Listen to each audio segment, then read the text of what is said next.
Thank you to Dove for partnering with me on this video.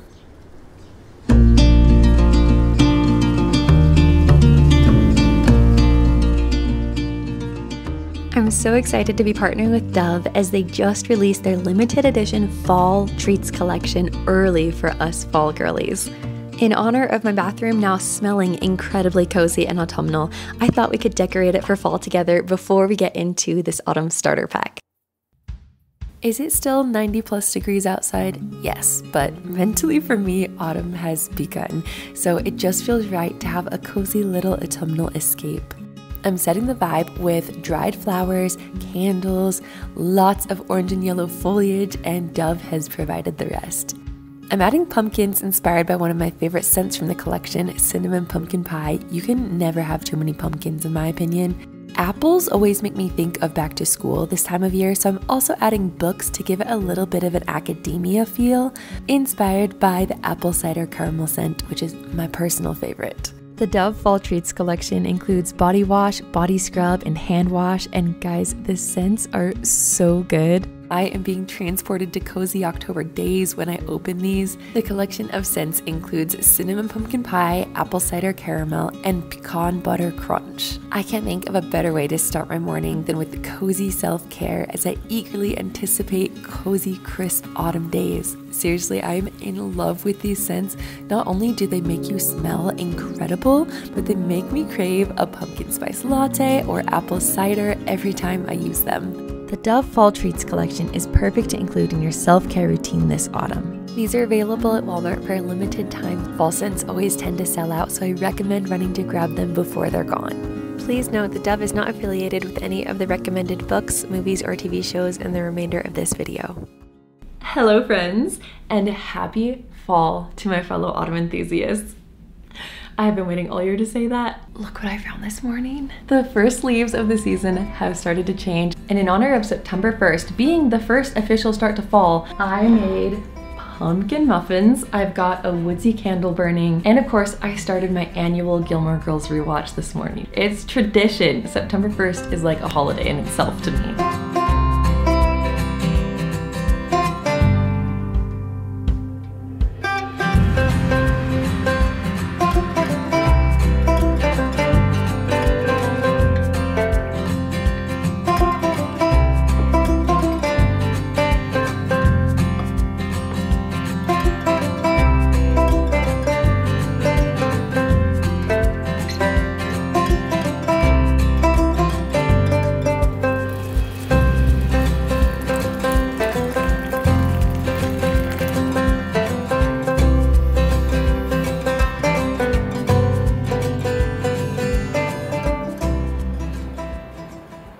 So today we are going to dive into all of these things that will help put us in the autumn spirit. The goal is to make us feel every day like we're Meg Ryan walking around Central Park with all the fall foliage, or that we're living in Stars Hollow or Halloween Town or Mystic Falls. I want cozy walks with pumpkin spice lattes or pumpkin chais, picking up that first chunky knit sweater of the season. I want to come home on a Saturday after a trip to the farmer's market and put on Charmed reruns while baking cookies.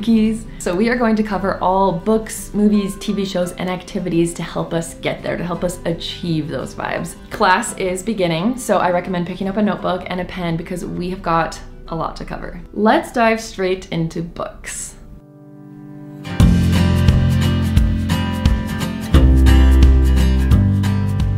When it doesn't feel like fall outside yet, we need a book that's going to transport us there. A mashup of all of our favorite Halloween and fall movies, and that is exactly what A Dark and Secret Magic is. This book is written by Wallace Kinney, and she said she wrote it as a love story to Halloween. We need to read books written by fellow autumn enthusiasts, and after reading this, I can say she gets the vibes. This book, this is a vibes book. She put everything good in here. We've got fall festivals, a pumpkin carving contest, lots and lots of tea in a cozy cottage, knit sweaters, an apothecary, a coven of witches, crochet. It is such a perfect mesh of cozy, but also like a little bit spooky witchy. Would it be okay if I read you a passage or so? I just need to give you, like, I need you to picture how atmospheric and perfectly autumnal this book is. By the end of the afternoon, the storage boxes are empty, every trinket in its place, every tiny light bulb in the house glows orange, black lace shades cover table lamps, and orange garlands are draped across fireplace mantles. Pumpkins, comical witches, and ghost figures are stuffed all in available nooks and crannies. Jack-o'-lanterns twist around the main staircase banner. Every flat surface has a candy bowl waiting to be filled with chocolates, caramels, and sour sweets. The manor finally feels like home again. Like, that makes me think of Hocus Pocus, Allison's house on Halloween. Okay, just one more. I think of sitting over a large pot of bubbling caramel, listening to my mother's old record of Halloween music, dancing with Celeste and Miranda to The Coolest Little Monster, the scent of spiced apples, sugar, and natural cleaning solution. Okay, and then I promise this is the last one. I have no response for him. It's not every day a necromancer offers to help you carve pumpkins and dust an old house. It's about a hedge witch named Kate who lives in the cute little town of Ipswich, Massachusetts. She co-runs an apothecary with her friend, and she lives a quiet, peaceful life. She ends up being put in charge of putting together their town's Halloween celebration. She has to decorate the manor, get everything ready, and while she's trying to do this, she discovered secrets about when her mom was alive and some of the dark magic that she might have been involved with, and what possible secrets her coven might be keeping from her. There's romance. I wasn't a huge fan personally of the romance. It felt a little bit kind of forced to me, so I wouldn't say go into this one if you want romance, but go into this one if you want the Halloween vibes, the practical magic vibes, the like Hocus Pocus vibes. Sorry for the usage of vibes. I need to stop. It comes out October 8th. I will leave a pre-order link down in the description box. Now, if you're looking for something that feels like Meg Ryan fall, cozy bookstores and pastries and cats, and a female main character that I envision as Kathleen Kelly, but if she was a witch, I think this is one of my favorite books of the year so far, and that is Rewitched by Lucy Jane Wood. The bookstore setting, especially in the beginning, I imagine it exactly like the shop around the corner in You've Got Mail. I think because this is set in the 90s, all of the outfits in You've Got Mail are so iconic. I just imagine everyone looking and dressing like they do in the movie. It's so incredibly cozy. This book felt like an autumn hug. This is about Belladonna Blackthorn. She works at this incredibly cozy, cute little bookstore, and her boss has been trying to get her to take it over because her boss wants to retire and she doesn't think she's ready. And at the same time, she's also a witch, but she really doesn't tap into that side of her very often. She kind of suppresses it, and every day she's struggling to keep this bookstore that she works at, Lunar Books, afloat. She's going through a hard time, which also I think reminded me of You've Got Mail.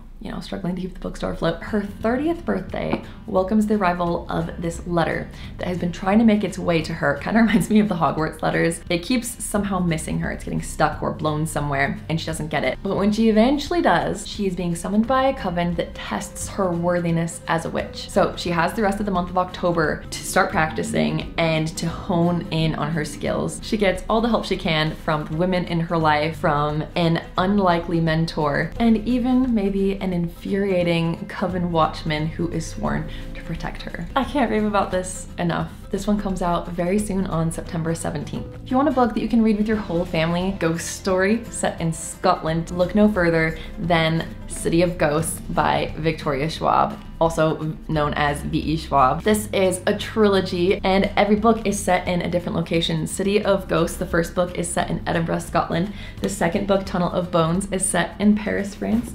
And the third book, Bridge of Souls, is set in New Orleans. In the first book, we follow Cassidy and her parents, who are ghost hunters. They travel around the globe filming a TV show where they hunt ghosts. But little did they know, Cassidy's best friend is a ghost, the one who saved her from almost drowning. It's chock full of Harry Potter references. It's set in the beautiful city of Edinburgh, Scotland, and the city during fall really shines through in the writing. As her parents are hosting the show about the world's most haunted places, Cassidy finds herself spending time in graveyards and castles and secret passageways. And it's while they're there filming in Scotland that Cassidy meets another girl who shares her same gift of being able to see ghosts. She realizes that she has a lot more to learn about the veil and what lies beyond it. And she has to learn fast because there's a lot more going on in Edinburgh than she would have thought possible. It's a little bit spooky. I would say this is okay for any age. It is a middle grade book, but I love this series as an adult. This is perfect if you love watching ghost hunters or kind of like supernatural, but it's not too spooky. Ooh, it's so good for this time of year. This is for those of us who love the Haunted Mansion ride at Disneyland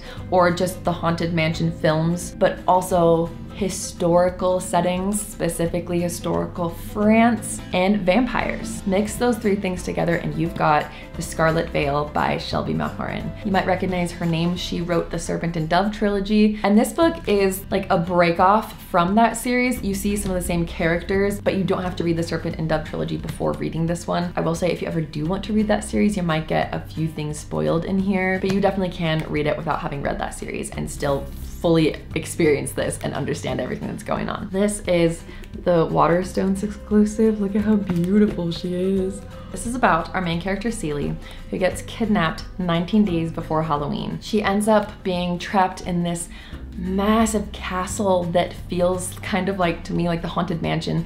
There are ghosts floating around, but not everybody can see these ghosts or speak to them. And while she's there, trapped by these vampires, she has to figure out how to save her friend because they think she's someone that she isn't. And in the process is taking time to learn about the vampires and learn about how they live, their weaknesses, so that she can take them out. But during her time there, she may end up falling for a vampire. Maybe, I don't know, maybe she does, maybe she doesn't. And there might just be a scene where, you know, instead of one bed, there's just one coffin. I'm not gonna say anything else. This is a chunky book, so if you want something to really sink your teeth into, then this is your book. The last book I have to recommend, I don't have a physical copy of, and it is the incredible, the iconic The 13th Child by Erin A. Craig. I want to preface this by saying every book I've read by Erin A. Craig has been 5 stars.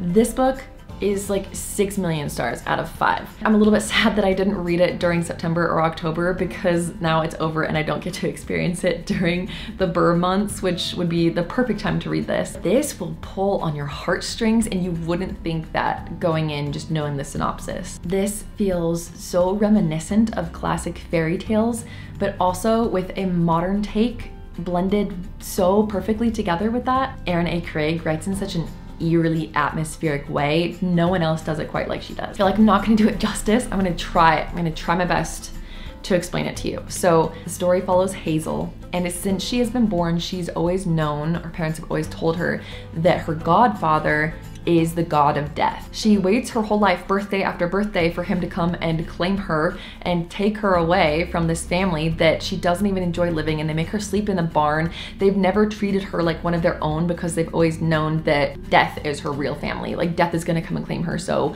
we don't need to spend the time feeding her, the time clothing her. So when death does eventually come to claim her, she's more than willing to go along with him, and she gets swept into this world. I imagined it like she gets transported to where death lives, and it's desolate. It is dark, it's foggy and moody, and there's no sunshine. There's almost like this valley, but there's no trees. It's just gray mountains and rock, and nestled in the middle is a cottage. It's warm, it's light, it's full of books, and it's where Hazel gets to live while death goes off and does whatever death does. While she adjusts to this new life, we realize that death wants her to become a healer, which is interesting because he's the god of death. Why would he want her to learn how to heal people? But that's when you get to actually know death, and you get swept up in this fantastical story. And this god of death is actually like now one of my all-time favorite characters. His relationship that develops with Hazel, it made me cry. Guys, I don't have the words. Read it. Read it if you like gothic books. Read it if you like the Grimm's Brothers fairy tales. Read it if you want a story that is really going to touch your heart. This book comes out September 24th, and I have already pre-ordered like 2 different copies because they have these really beautiful Barnes & Noble exclusive editions. I can't wait to get my hands on them. That concludes our book section. Let's move on to movies.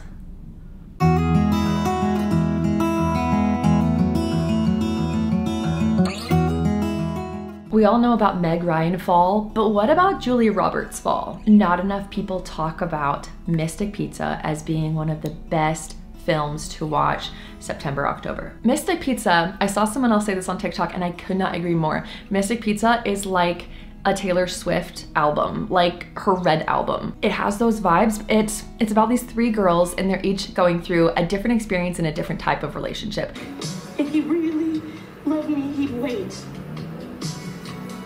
But I guess if I really loved him, I'd marry him. They all work at Mystic Pizza in Connecticut. The fall foliage in the film, oh, it's so beautiful. There are all of these scenes where you see pumpkins, you see the lead up to Halloween, the foliage is so vibrant and beautiful. The sisterhood, oh, it's so good. I think ultimately this movie, instead of being about romance, it's about the sisterhood. It is about friendship and that love, that platonic love between girls that can be so strong, and it's so beautiful and so special. So if you want to watch a movie that feels like a Taylor Swift album, watch Mystic Pizza and you can thank me later. I just know you'll feel so good and so cozy and so ready for fall afterwards. And with that, we're just gonna step into the next recommendation, which is Mona Lisa Smile. This is the Dead Poets Society, but make it girls at a prep school. It's literally like the same thing, but the feminine experience. If you want academia fall vibes, this is the film. It takes place at the start of a semester and it is packed full of some of your favorite actresses. Julia Roberts' character has just been hired at this university in Massachusetts. She came from California. She has this very progressive way of thinking,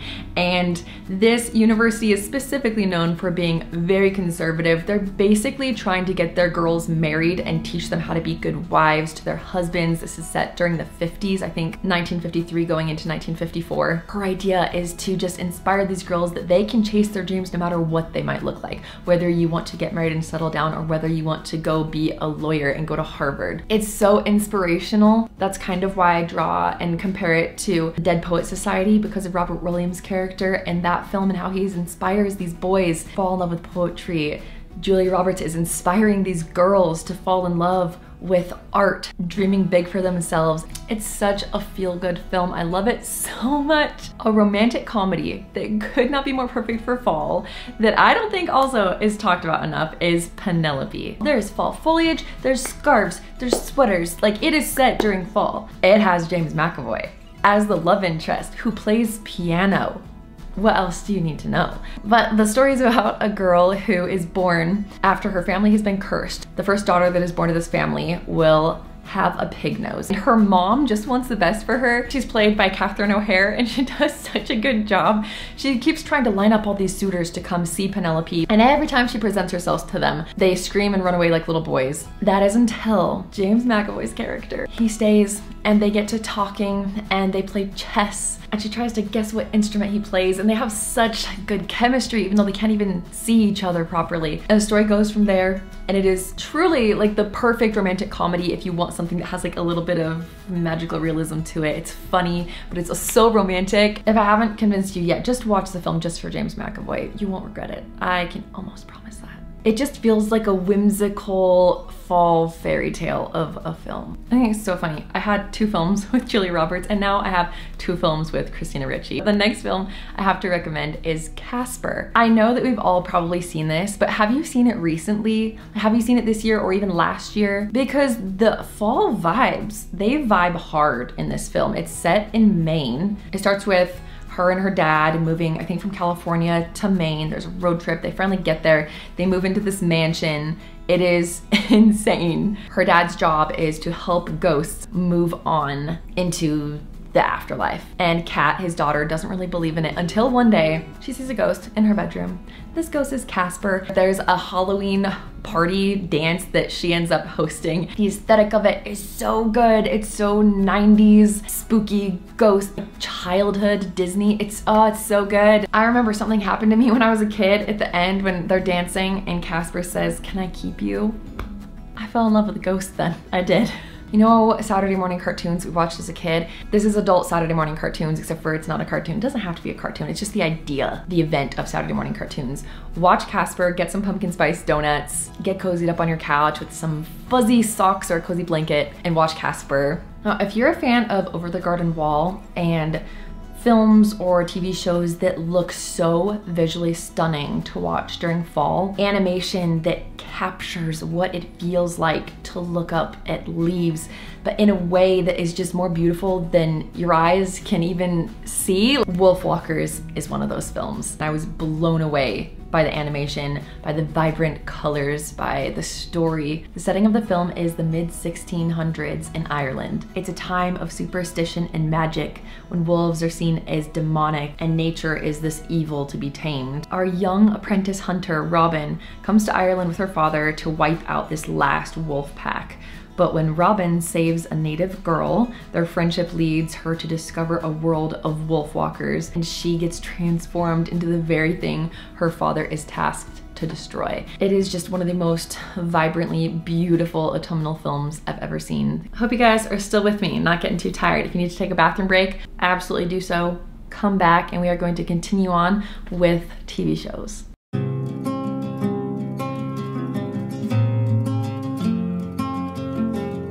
Okay, I'm not going to recommend shows like Vampire Diaries, Gilmore Girls, or Gossip Girl. I've recommended so many of those in previous autumn starter packs. If you want to go back and watch those, I will also have those linked. So let's get started.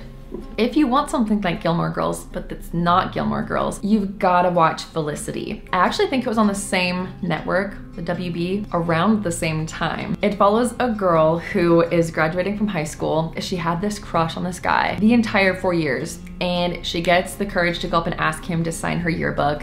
He signs it and is like, okay, have a good, life, bye. In it, he says something along the lines of, I watched you every day for 4 years and wish I would have had the chance to get to know you. She takes that as a sign that he still is interested in her. She uproots all of her plans to go to university in California and decides to follow him to university in New York City. And it feels like this show is eternally set during fall, winter. It's always so cozy. They're always wearing sweaters. Definitely watch it if you love to get invested in a show, one where you can't wait to watch the next episode because you need to find out what's going on. Very underrated. Also, someone tell me why it took me this long to watch Charmed. I just started it like 2 weeks ago and I am obsessed. When I tell you I'm obsessed, I can't stop watching it. I go to bed at night and I'll get on my phone and I'll just watch like 10 more minutes of it. And then I wake up and when I eat my breakfast, I just watch it. And when I'm getting my steps in later in the day, I'll pull it up and watch it while I walk. It's the witchy show I never knew I needed. The sisterhood between the sisters. The sisterhood is insane. I love them. It's about these 3 sisters who discover that they are witches. And especially in the first season, they're learning all about how to use their powers, how to manage their powers. They each have a different power. Together, they are a force to be reckoned with. There are demons and monsters. You've all probably already seen it, so I probably don't need to go on. But if you haven't, highly recommend starting it. You're gonna be hooked though, just a warning. Okay, but you know what we need to be watching more of, especially for us millennials this fall? We need to be watching the Halloween and fall episodes of our favorite Disney shows, Lizzie McGuire, That's So Raven, Zack and Cody, Hannah Montana. There are lists on Pinterest you can find. I'll bring some up or I'll link some down below that have the exact Halloween and fall episodes from each season of each show. These are also great if you want to get into the ritual of Saturday morning cartoons. And lastly, for the TV shows, I have to include Ghosts. I started this last year and I was surprised by how funny it was. I love haunted houses and ghosts, and the idea of a couple moving into a house having no idea that it's haunted by all these ghosts that have a history, each their own, and they don't really know why they're stuck there. Before I get too ahead of myself, there is a UK version and a US version. They're both great. I might love the US version just a little bit more. They end up coming up kind of with a bargain, like, hey, we won't scare people if you can help us figure out why we're here. It's just a good, fun time. All right, now that we are finished with films, TV shows, books, let's move on to the activities, the things to do every day, every weekend, however often you can, to feel like it's fall.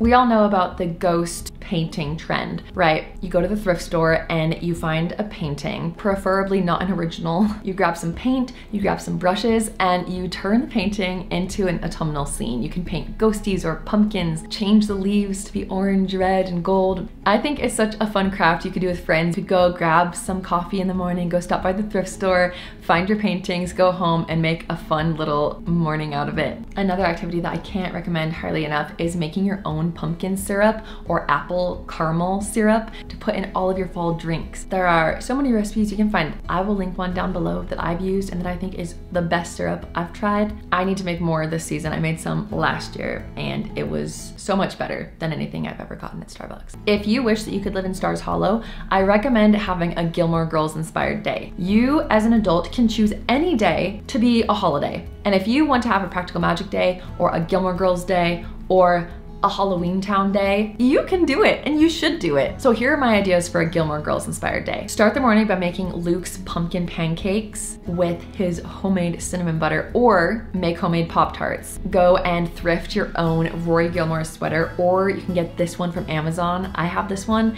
and if you get it a couple sizes up from your usual size, it fits just like Rory's does in the show. And then go for a fall foliage walk or go to a fall festival. Then browse a bookshop, maybe even get a new book, and then find your own reading tree, just like Rory has at Yale. Then go home and have a movie night and watch one of the movies that they watch in the show. There's tons, you can find lists online. Choose a movie, get pizza, not a salad, sorry Dean, no salads, junk food, candy, popcorn, and have your very own Gilmore Girls movie night. Doesn't that just sound like the perfect day? I'm doing that for myself later in September. Okay, and this is so cute. You can make your own cross stitch projects to hang on the wall. You can find beautiful wood frames from thrift stores. I just think they look so pretty. I have this book of spooky cross stitches that I have started, and I've not finished any of them yet, but I'm going to finish them this year. And then maybe continue to do one every single year forever, because they take me forever. Okay, I know we just talked about like a Gilmore Girls movie night, but what about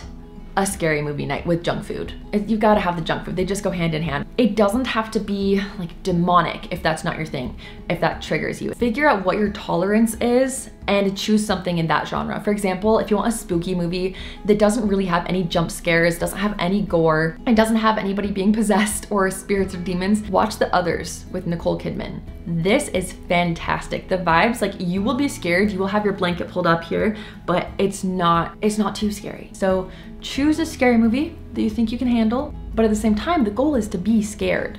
You wanna get scared because it's fun. I know for some people, maybe it's not fun, but maybe it could be. Maybe give it another try. Okay, hear me out. This image, but instead of reading to kids, you're reading one of your favorite fall romances or gothic mysteries, and you're dressed up in your coziest sweater. It could even maybe be like 90s fashion themed. You're with your friends, you make snacks, and you take turns reading the first few pages of your book, whatever book you chose. And as your friends are reading their few pages from their books, you're writing down your favorites, what stands out to you, what sounds like something you would love to read, what grips you from those very first few sentences, books that you never had known about because you'd never heard about them before, but your friend loves it, and now you think you might love it. And then afterwards you go home with an all new list of autumnal books to read. I don't know, I just think that would be so fun, such a fun event to do with your friends. And I know some of us don't have a large group of friends, so you could always get on social media if you have a TikTok or an Instagram and just ask if anyone would be interested in meeting up and doing something like this. I'm sure so many people would. Also,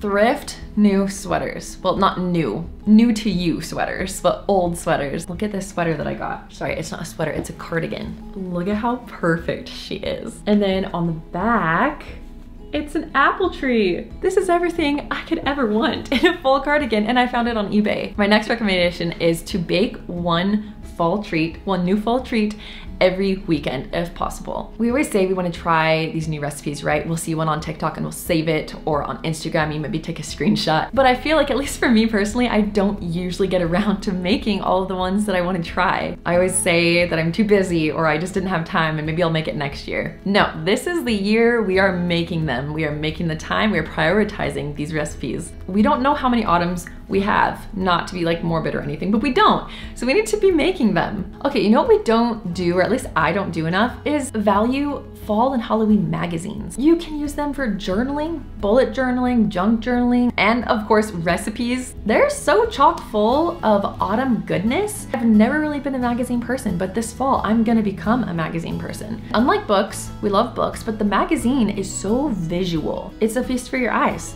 And I am definitely gonna be picking more up this fall. Next, read a classic book. And it doesn't have to be Frankenstein or Dracula, although Frankenstein is incredible, one of my favorite classics of all time. But you could read a classic like The Halloween Tree by Ray Bradbury or The Graveyard Book by Neil Gaiman. Two incredible classics that you might not think of immediately when your brain goes to, oh, I'm gonna read a classic. I just think they're really refreshing between reading more contemporary books. There's really something beautiful and special about those classic fall books. Another thing you can do is get yourself a fall jelly cat. I have multiple different bunnies I would love to get. There's like a cranberry one, a nutmeg one. There's also Bartholomew Bear pumpkins. There's even just little tiny pumpkins and cute little treat ones you can get. I think they're so cute, and I think it'd be so fun to take yourself on a date to go get one. This kind of leads into my next activity recommendation, which is make October 1st a holiday. This is something I do. What we do differs every year, but you make it like a holiday. You celebrate it as big as you would celebrate Halloween.